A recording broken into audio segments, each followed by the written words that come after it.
دیکھیے عربی زبان میں عمل اور فعل یہ دونوں الفاظ مترادف ہیں، تفعلون یفعلون، تعملون یعملون، لیکن ان دونوں میں فرق ہے۔ فعل کوئی بھی فعل ہے جو آپ سے سرزد ہو گیا، چاہے ارادی طور پر چاہے غیر ارادی طور پر۔ عمل وہ ہے جو ارادے کے تحت کیا جائے، جس میں جد و جہد ہو، جس میں محنت ہو، جس میں مشقت پڑتی ہے۔ تو فعل اور عمل کے درمیان زمین و آسمان کا فرق ہے۔ عمل محنت چاہتا ہے، جد و جہد چاہتا ہے، سعی چاہتا ہے۔ اور صالح سے مراد کیا ہے؟ باصلاحیت، جس میں گرو کرنے کی صلاحیت ہو، صالح۔ اس عمل صالح جس سے کہ انسانی شخصیت نشو و نما پائے، اس کی انٹرنل پرسنالٹی، اقبال کے اصطلاح میں اس کی خودی، اس کی انا، اس کی ایگو، اس کی روحانی شخصیت ترقی پائے، نشو و نما پائے، بلندی پر جائے، اس مقام کو حاصل کرنے کی کوشش کرے کہ جس مقام پر اللہ نے انسان کو پیدا کیا تھا۔ والتین والزیتون وطور سینین وہذا البلد الامین لقد خلقنا الانسان فی احسن تقویم، بہترین سطح پر پیدا کیا، مسجود ملائک بنایا، اپنا خلیفہ قرار دیا۔ ثم رددناہ اسفل سافلین، پھر نیچوں میں سب سے نیچے پھینک دیا۔ فرشتے ہم سے اونچے، جنات بھی ہم سے اونچے۔ جنات کہاں کہاں تک جاتے ہیں؟ میرا یہ خیال ہے کہ کم سے کم سولر سسٹم تک تو جنات کی رسائی ہے، آگے ہے یا نہیں مانی کہہ سکتا۔ لیکن یہ انسان اب محنت کرے گا۔ نیچے اگر پھینک دیا گیا تھا الا الذین آمنوا وعملوا الصالحات، جو ایمان لائیں گے اور نیک عمل کریں گے وہ پھر ریگین کر لیں گے اپنے اس مقام کو جس مقام پر انہیں اصلاً پیدا کیا گیا تھا۔ اور جو لوگ اس مقام کو حاصل نہیں کر سکتے ان کے بارے میں قرآن کہتا ہے اولئک کالانعام، سورہ اعراف میں، یہ چوپایوں کے مانند ہیں، حیوانات ہیں، بل ہم اضل، بلکہ ان سے بھی گئے گزرے ہیں۔ کیوں؟ حیوان کو جس سطح پر پیدا کیا گیا اس پر اپنی زندگی گزار رہا ہے، اس سے اوپر کی کوئی صلاحیت دی ہی نہیں گئی۔ انسان کو لقد خلقنا الانسان فی احسن تقویم، اگر انسان حیوان کی سطح پر گر جائے جیسے کہ آج گر چکا ہے تو وہ حیوانات سے بدتر ہے۔ اولئک کالانعام بل ہم اضل لہم قلوب لا یفقہون بہا لہم اعین لا یبصرون بہا لہم آذان لا یسمعون بہا، ان کا دل ہے اس سے غور نہیں کرتے، آنکھیں ہیں ان سے دیکھتے نہیں ہیں، کان ہیں ان سے سنتے نہیں ہیں۔ کیا ابو جہل آنکھ سے نہیں دیکھتا تھا؟ کیا ابو جہل کان سے نہیں سنتا تھا؟ یہ وہ انر شخصیت ہے آپ کی، وہ روحانی شخصیت ہے آپ کی، جو دیکھتی ہے بغیر ان آنکھوں کے، جو سنتی ہے بغیر ان کانوں کے، جو غور و فکر کرتی ہے اس عقل سے نہیں بلکہ اس قلب سے۔ تو اللہ نے تو سب کچھ دیا تھا، ہر ایک میں وہ روح پھونکی ہوئی ہے، لیکن یہ لوگ اپنی اس روح سے بیگانہ ہو گئے ہیں، بھول گئے ہیں کہ ہمارے اندر کوئی ڈیوائن ایلیمنٹ بھی ہے۔ ڈیوائن سپارک، یہ لفظ جو ہے مغربی فلسفے میں استعمال ہوتا ہے، ڈیوائن سپارک، ایک شعلہ ملکوتی ہمارے اندر ہے، انہوں نے بھی دیکھا ہے۔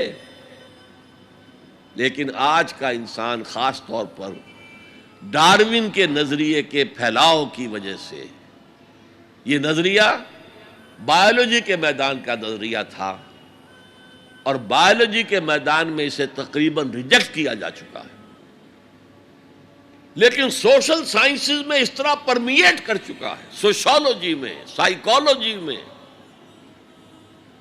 اس طرح پرمیٹ کر گیا ہے کہ آج کا انسان اپنے آپ کو سوائے حیوان کے کچھ نہیں سمجھتا۔ یہ ہیومن ٹریجڈی سب سے اونچی ہے، وہ شرف جو اللہ نے عطا کیا تھا، وہ مقام اور مرتبہ جو اللہ نے عطا کیا تھا، اس سے انسان خود مستعفی ہو گیا۔ نتیجہ کیا نکلا ہے کہ جیسے ہم کہتے ہیں کہ گھوڑا اور گدھا، کیا فرق ہے؟ گھوڑا ذرا ریفائنڈ اینیمل ہے، تمکنت ہے اس میں، گدھا بیچارہ کورس اینیمل ہے، باقی فرق کیا ہے یہ بتائیں؟ اسی طرح انسان اور شمپینزی اور گوریلا میں کیا فرق ہے یہ بتائیں ہمیں؟ عمل صالح جو ہے وہ اس لیے ہے، اور یہ بھی نوٹ کر لیجئے، جب یہ سورت اتری تو عمل صالح سے کیا مراد تھا؟ شریعت تو ابھی نازل ہی نہیں ہوئی، عمل صالح ایک ہی تھا، ایک ان الذین قالوا ربنا اللہ ثم استقاموا، جنہوں نے کہا ہمارا رب اللہ ہے پھر جم گئے، چاہے مارا جا رہا ہے، چاہے دہکتے ہوئے انگاروں پر لٹایا جا رہا ہے۔ خباب بن الارت رضی اللہ تعالی عنہ لوہار تھے پیشے کے اعتبار سے، بلایا گیا، حضور پر ایمان لے آئے تھے، انگارے زمین پر بچھا دیے گئے، دہکتے ہوئے انگارے، کہا اتارو کرتا، اتار دیا، لیٹ جاؤ، لیٹ گئے انگاروں کے اوپر، اس لیے کہ حضور کا حکم یہ تھا چاہے تمہارے ٹکڑے کر دیں، چاہے تمہیں بھون دیں، تم نے کوئی جوابی کارروائی نہیں کرنی، کفو ایدیکم، اپنے ہاتھ بندے رکھو۔ قرآن میں تو یہ کہیں جا کر سورہ نساء میں حکم آیا ہے، میں حکم تھا کہ اپنے ہاتھ روکے رکھو، مکے میں یہ حکم حضور نے، لہذا لیٹ گئے، پیٹھ کی کھال جلی، چربی پگھلی، اس سے وہ انگارے ٹھنڈے ہوئے۔ ان الذین قالوا ربنا اللہ ثم استقاموا، پھر جم گئے۔ یا صرف ایک عبادت دی گئی تھی، راتوں کو کھڑے رہا کرو، یا ایھا المزمل قم اللیل الا قلیلا نصفہ او انقص منہ قلیلا او زد علیہ ورتل القرآن ترتیلا۔ اے کمبل میں لپٹ کر لیٹنے والے صلی اللہ علیہ وسلم، کھڑے رہا کرو رات کو سوائے تھوڑے سے حصے کے، نصفہ، آدھی رات، اب انقص منہ قلیلا، یا اس میں سے کچھ کم کر لو تو ایک تہائی رات، اور زد علیہ، یا آدھی رات پر اور اضافہ کرو تو دو تہائی رات، اور قرآن پڑھتے رہو پڑھتے رہو پڑھتے رہو پڑھتے رہو۔ حالانکہ قرآن کتنا نازل ہوا تھا ابھی؟ کیا یہ 30 پارے موجود تھے؟ جو چند آیتیں اتری ہیں، repeat and repeat and repeat and repeat, hammer دم ڈاؤن، یہ عبادت تھی۔ باقی نہ ابھی 5 وقتہ نماز ہے، نہ روزہ ہے، کوئی شے نہیں، نہ سود حرام ہے، نہ شراب حرام ہے۔ تو عمل الصالحات اب ہمارے سامنے جب آئیں گے تو اس کے 2 حصے ہیں، ایک بیسک ہیومن موریلٹی، وہ چیزیں جو تمام ادیان، تمام مذاہب، تمام فلسفوں کے اندر مشترک ہیں۔ جھوٹ بولنا برا ہے، سچ بولنا اچھا ہے، وعدہ پورا کرنا اچھا ہے، وعدہ خلافی کرنا برا ہے، کسی کی ضرورت پوری کر دینا اچھا ہے اور کسی کو جھڑک دینا برا ہے، والدین کی خدمت کرنا اچھا ہے اور اس سے اعراض کرنا برا ہے، کون نہیں جانتا؟ یہ تو ہے بیسک موریلٹی جو مکی صورتوں میں شروع میں آئی ہے، بہت بہت تکرار کے ساتھ۔ ارأیت الذی یکذب بالدین فذلک الذی یدعو الیتیم ولا یحض علی طعام المسکین۔ کیا تم نے دیکھا اس شخص کو جو جزا و سزا کا منکر ہے، آخرت کا منکر ہے؟ وہی تو ہے جو یتیم کو دھکے دیتا ہے، اور مساکین کو کھانا خود کھلانا تو درکنار، کسی اور کو بھی کہنے کو تیار نہیں ہے کہ کھانا کھلا دو۔ پتہ نہیں پلٹ کر وہ کہہ دے تم کیوں نہیں کھلاتے۔ ویل لکل ہمزۃ لمزہ، ہلاکت ہے ہر اس شخص کے لیے جو رو در رو عیب چینی کرتا ہے، یا پیچھے برائی کرتا ہے، طنز کرتا ہے۔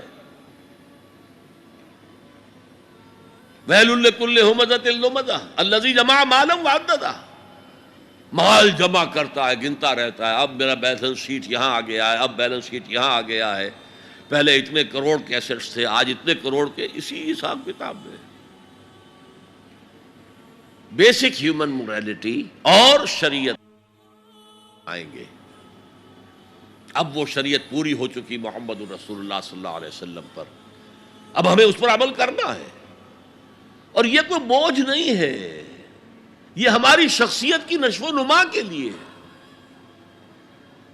میں ایک مثال دیا کرتا ہوں، آپ کسی پہاڑی اسٹیشن کی طرف جا رہے ہوں، گرما کا صدر مقام کوئی ہوتے ہیں پہاڑی، شملہ ہوتا تھا کبھی، تو آپ دیکھیں گے سڑک پر جہاں بجا نشانات لگے ہوئے، یہاں سپیڈ کم کر لو، ورنہ ٹرن ایسا آ رہا ہے کہ ہو سکتا ہے کہ سپیڈ کم نہ ہو تو تمہاری گاڑی جو ہے وہ سیدھی کھائی میں جائے۔ تو یہ جو کوشنز ہیں یہ اس کی بھلائی کے لیے ہیں۔ آدمی کہے خامخواہ ہمارے اوپر پابندی لگا رکھی ہے، یہ نہیں، تمہاری بھلائی کے لیے، شریعت تمہاری بھلائی کے لیے ہے، تمہاری شخصیت کے صحیح نشو و نما کے لیے ہے، تاکہ تم اس مقام پر پہنچ جاؤ جس مقام پر کہ اللہ تعالیٰ نے تمہیں پیدا کیا تھا۔ والتین والزیتون وطور سینین وہذا البلد الامین لقد خلقنا الانسان فی احسن تقویم۔ هي الحلقات تحفظني بآيات من القرآن، هي الحلقات تملأني بحب المصطفى العدنان۔